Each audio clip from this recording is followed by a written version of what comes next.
हे समजल्याशिवाय, हे वाङ्मय समजल्याशिवाय आपल्या जीवनामध्ये अनुभूतीकडचा वाटचाल आपली सुरू होणार नाही. आणि अनुभूतीकडची वाटचाल सुरू होण्याकरता ज्ञानोबांनी हरिपाठामध्ये सांगितलं, कधी कधी कीर्तन करून आणि कधी कधी भजन करून असे अनुभव येत नसतात.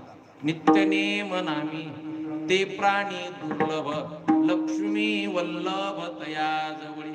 नामाच्या ठिकाणी कसा असला पाहिजे? नित्य नियम पाहिजे.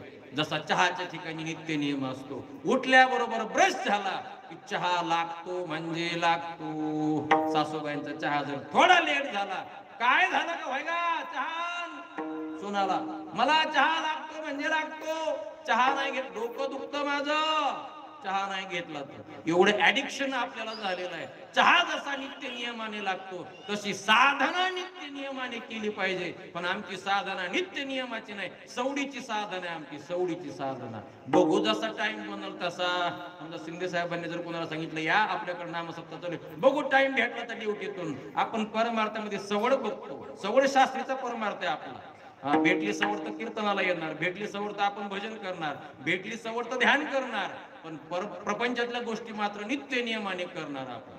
लक्षात ठेवा, परमार्थ हा नित्य नियमाने केला तरच लक्ष्मी वल्लभ तया जवळ, तेव्हाच परमात्मा तुमच्या जवळ येईल, अन्यथा तो जवळ येणार नाही. आता नित्य नियमाची साधना कशी करायची एवढं सांगायचं आणि आपल्याला पूर्ण विरामाकडे जायचं. नित्य नियमाची साधना जीवनामध्ये कशी करणार? जी ज्ञानोबांनी सांगितली तीच साधना. नित्य नियमाने आपलं नामस्मरण करायचं. कसं करायचंय नामस्मरण?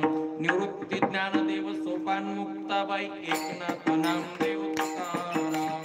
निवृत्ती ज्ञानदेव सोपान मुक्ताबाई एकनाथ नामदेव तुकाराम. निवृत्ती ज्ञानदेव सोपान मुक्ताबाई एकनाथ नाम तुकाराम. निवृत्ती ज्ञानदेव सोपान मुक्ताबाई एकनाथ नामदेव तुकाराम. निवृत्ती ज्ञानदेव सोपान मुक्ताबाई एकनाथ नामदेव तुकाराम. निवृत्ती ज्ञानदेव सोपान मुक्ताबाई एकनाथ नामदेव तुकाराम. निवृत्ती ज्ञानदेव सोपान मुक्ताबाई एकनाथ नामदेव तुकाराम. निवृत्ती ज्ञानदेव सोपान मुक्ताबाई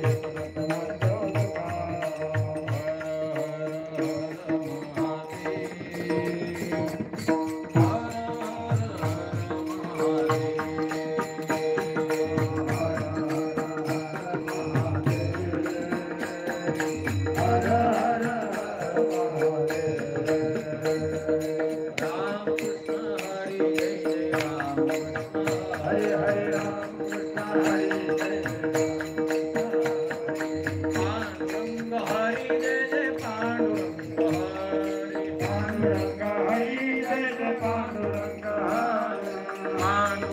शिव जय जय पांडुरंग शिव. पांडुरंग शिव जय जय पांडुरंग शिव. पांडुरंग राम जय जय पांडुरंग राम. पांडुरंग राम जय जय पांडुरंग राम.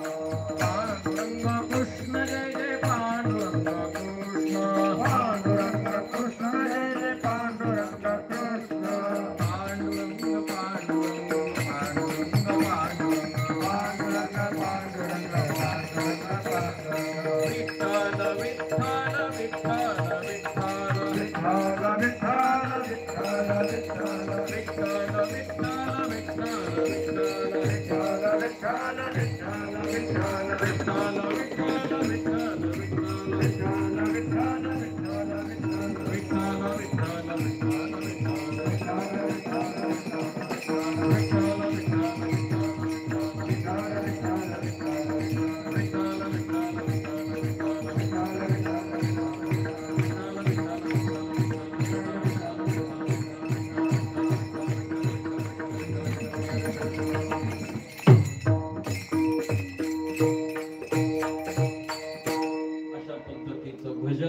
रोज सकाळी एकदा संध्याकाळी एकदा करायचं.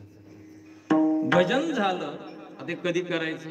सकाळी उठून फ्रेश झाला, फ्रेश झाल्याच्या नंतर देवघराच्या समोर बसा अथवा जिथं बरं वाटतंय तिथं बसा. बसल्याच्या नंतर एकदा मनामध्ये छान असं भजन करा.